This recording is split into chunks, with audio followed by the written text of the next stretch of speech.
সব নবীদের মেরাজ হলো জমিনে, আর আমার নবীর মেরাজ হলো আরশে আজিমে। সুবহানাল্লাহ। না যেই তালে বেরি টানো কেমনে সুবহানাল্লাহ। মরাডারে মারো কেন, লড়ে কেন? আল্লাহ হেদায়াত দান করে। সব নবীদের মেরাজ হয়েছে জমিনে, আপনার আমার নবীর মেরাজ আমি তো আসমানে বলি নাই, আরশে আজিমে। সমস্ত নবীদের মেরাজ হলো ইমতিহান, আর আমার নবীর মেরাজ হলো ইনআম। সমস্ত নবীদের মেরাজ পরীক্ষা, আর আমার রহমতের নবীর মেরাজ হলো পুরস্কার। সমস্ত নবীদের মেরাজ জমিনে কেন, আমার নবীর মেরাজ কেন আরশে আজিমে? সমস্ত নবীদের মেরাজ আল্লাহ তাআলা জমিনে করাইলেন, আপনার নবীর মেরাজ কেন আসমানে হলো, আরশে আজিমে হলো? নবীর মেরাজ কেন দিনে না হইয়া রাতের বেলা হলো? রহমতের নবীর মেরাজের ঘটনা আল্লাহ বয়ান করতে গিয়া বলেন সুবহান, পবিত্র আল্লাহ। আল্লাহ কি কখনো অপবিত্র ছিলেন? তাহলে পবিত্র বললেন কেন? এলাকার চেয়ারম্যানের কথার কথা পেছ লাগাইন না, মনে করেন আমি বুঝাইতেছি। এই চেয়ারম্যান সাহেব কিন্তু চুরি টুরি করে না, খুব ভালো মানুষ। প্রশংসা হয়েছে ঠিক, কিন্তু একটু লাশা লাগাই হয়েছে, ঠিক না? এটার ইনজেকশন মারা হইল না যে চেয়ারম্যান ভালো মানুষ, এটা বললেই তো হয়। যদি বলি চেয়ারম্যান কিন্তু চুরি টুরি করে নাই, খুব ভালো মানুষ, এটা প্রশংসাটা কি সুন্দরভাবে হইল? আল্লাহ সবসময় পবিত্র, আবাদুল আবাদ। কেন বললেন আল্লাহ সুবহান, আমি পবিত্র? আড়ালে মনে হয় যেন অপবিত্র, নাউযুবিল্লাহ। এরপরে আল্লাহ বললেন, দুনিয়ার ১৫০০ বছর পরে এখনো কত বেঈমানেরা নবীর মেরাজ মেনে নিতে পারে না, এখনো আছে অনেক নাস্তিকরা। এটা কেমনে সম্ভব? রহমতের নবী রাতের বেলা চলে গেলেন ৭ আসমান, আরশ, কুরসি, লৌহ কলম ভ্রমণ করে আবার চলে আসলেন, এটা কেমনে সম্ভব? আল্লাহ প্রত্যেকটা পয়েন্টে পয়েন্টে জবাব দিয়েছেন। আল্লাযী আসরা বিআবদিহি, একটা একটা শুনেন। প্রথম কথা হলো রহমতের নবীর মেরাজ কেন রাতের বেলা হলো? রাতের বেলা হওয়ার ১ নাম্বার কারণ, বন্ধুর সাথে বন্ধুর মুহাব্বতের আলাপ আচরণ। আলাপনটা দিনে ভালো না রাতে ভালো? কি রাতের বেলা ভালো হয়। আর মুহাম্মদ তো আল্লাহর এমন বন্ধু, ইব্রাহিম আল্লাহর বন্ধু, ঈসা আল্লাহর বন্ধু, মুসা নবী আল্লাহর বন্ধু, দাউদ নবী আল্লাহর বন্ধু, সুলাইমান আল্লাহর বন্ধু। আমার নবীও আল্লাহ পাকের বন্ধু। সব নবী রাসূল আমার আল্লাহ তাআলার আশিক, আর আমার আল্লাহ বলেন শুধু মুহাম্মদের আশিক।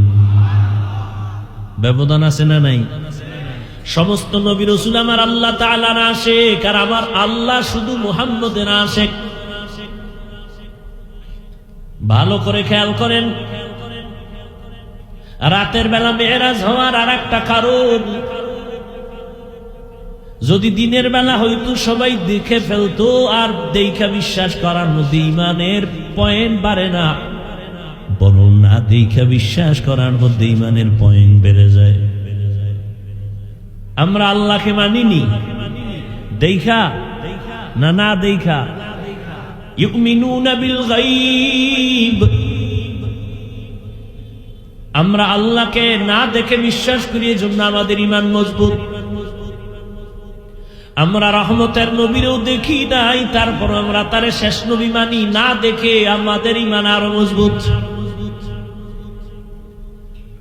আমরা নবীজিরে দেখি না, এরপর নবীরে বাদ দিয়া কত মিথ্যা নবীর দাবিদারেরা নবী নিজে দাবি করছে, আমরা কাউকে মানি না, আমরা মানি আখিরি নবী মুহাম্মদ সাল্লাল্লাহু। আল্লাহ তাআলা রাতের বেলা মেরাজ করাইয়া মুমিনের ঈমানটারে মজবুত করেছেন। রহমতের নবী রাতের বেলা থেকে সকালে এসে আবু জাহিলের কয় আমি মেরাজ করে আসলাম, বাইতুল মাকদিস দেখে আসলাম।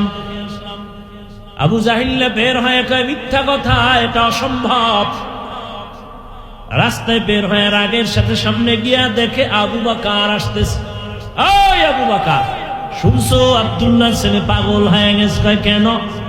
সে নাকি এই রাতের মধ্যে 7 আসমান ঘুরে টুরা বাইতুল মাকদিস 1 মাস লাগে যাইতেছে, রাতের অল্প টাইমে দেখা আসছে। আবু বকর সিদ্দিক বলেন, আবু জাহাল কথাটা কে তোমাকে বলছে? বলে আব্দুল্লাহর ছেলে মুহাম্মদ। সত্যি? বলে হ্যাঁ সত্যি। মুহাম্মদ বলেছে? বলে হ্যাঁ। আবু বকর কয় নাই, আমি জিগে লই। আবু বকর বলে যদি মুহাম্মদ বলে থাকেন আমি এখনই তার উপরে ঈমান এনে ফেললাম। আমি আবু বকর নবীর আর জিজ্ঞানের দরকার নাই, তুমি যদি বলো মুহাম্মদ বলেছে, কেউ না মানলে আমি মেনে নিলাম। এই জন্যই তো আবু বকরের এত মূল্য।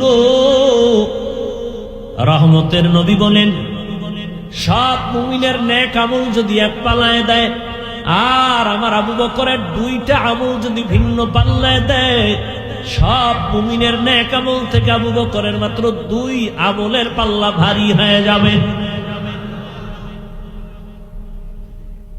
যে আবু বকরকে আমার আল্লাহ নিজে সালাম দিয়েছেন, আবু বকর মেনে নিলেন।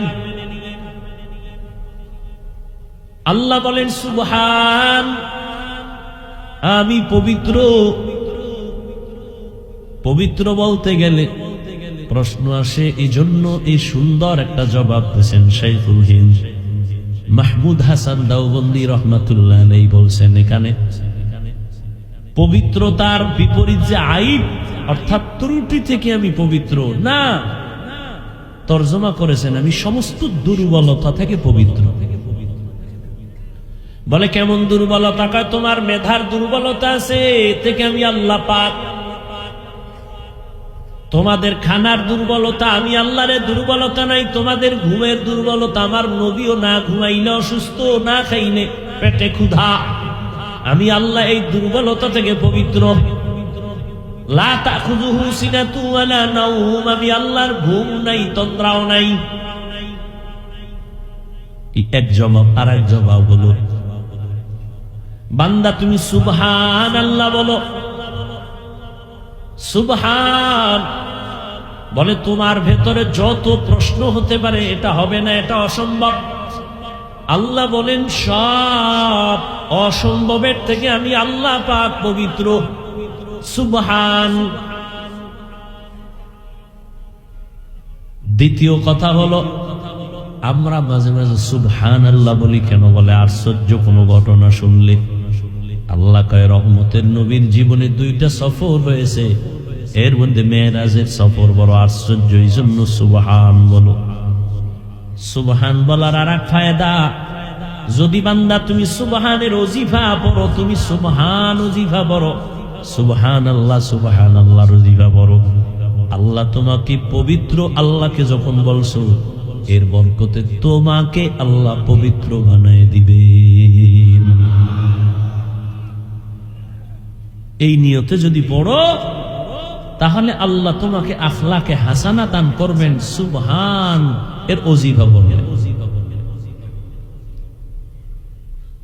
সমস্ত নবীর মেরাজ হলো জমিনে পরীক্ষা, আর আবার রসুলের মেরাজ হলো পুরস্কার। মুসা নবীর মেরাজ তুর পাহাড়ে পরীক্ষা, 40 দিন রোজা রাখো। ঈসা নবীর মেরাজ জমিনের মধ্যে শুলিবিদ্ধ করে দেওয়ার জন্য সবাই আটকায় দিল। আল্লাহ ওখান থেকে উপরে মেরাজ উপরে নিয়ে গেলেন। মেরাজ এটা উরুজ শব্দ থেকে, অর্থ হলো উপরের দিকে অগ্রগামী হওয়া, মর্যাদার লাইনে, মর্যাদার লাইনে উপরে উঠা। এটা দুই প্রকার, একটা জাহিরি আর একটা বাতিনি। মেরাজ দুই প্রকার, জাহিরি বাতিনি। জাহিরি সম্মানী উপরের দিকে আগানো, বাতিনি ভাবেও উপরের দিকে আগানো। বাতিনি যেমন একই দস্তারখানে সবাই খাচ্ছে, আবু বকর, ওমর, ওসমান, আলী রহমতের নবী একই দস্তারখানে একই জায়গায় বসা, মর্যাদার লাইনে রহমতের নবীর তুলনাহীন। এটা হলো উরুজ বাতিনি, আর একটা হলো জাহিরি। জাহিরি ভাবে আমার আল্লাহ আমার রসুলকে উপরের দিকে নিয়ে গেলেন মর্যাদা দেখানোর জন্য। নবীকে আল্লাহ বাতিনিও উরুজ দান করছেন, জাহিরিও উরুজ দান করছেন। ইউনুস নবীর মেরাজ মাছের পেটে পরীক্ষা, আল্লাহর সাথে মহব্বতের বন্ধন এই মেরাজ। জাকারিয়া আলাইহিস সালাম করাতের নিচে জীবনটা বিলায় দিলেন পরীক্ষা। ইব্রাহিম নবীর মেরাজ আগুনের ভেতরে মালিকের সাথে গোপন সম্পর্ক, পরীক্ষা। ইসমাইল নবীকে ছুরির নিচে দিলেন মেরাজ, আমার আল্লাহর সাথে গোপন সম্পর্কের দিকে অগ্রগামী হওয়া, মুহাব্বতের আলোকে আল্লাহ এর দ্বারা মুহাব্বতের দিয়া পরীক্ষা ফালায় মর্যাদা বাড়ায় দেন। হাদিসে নবী বলেন, আল্লাহ যদি কাউকে মর্যাদা বাড়াতে চান, কিন্তু মর্যাদা বাড়াইতে গেলে যেই পরিমাণ আমল থাকা দরকার বান্দার ওই আমল নাই, আল্লাহ তখন মুসিবত দিয়া তার মর্যাদা বাড়ায়।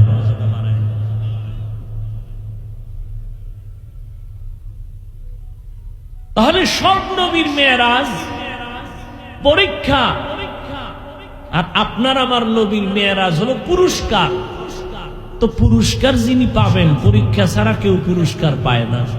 তাহলে আমার নবীরে আল্লাহ পরীক্ষা ছাড়া পুরস্কার দিবেন? বলে না। নবীর পরীক্ষা তো আরো জটিল। কেমন জটিল? বলে রহমতের নবী জমিনে আসিয়া কোনদিন আব্বার চেহারা দেখেন নাই, বাবা বলে ডাকতে পারেন নাই। 6 বছরে কঠিন পরীক্ষা। 8 বছরে দাদা আব্দুল মুত্তালিব হারায় গেল, কঠিন পরীক্ষা। চতুর্দিকে নবীর দুশমন। জমিনে নবীর জন্য 2টা ছায়া ছিল দারুল আসবাব হিসাবে। এক ছায়া চাচা আবু তালেব।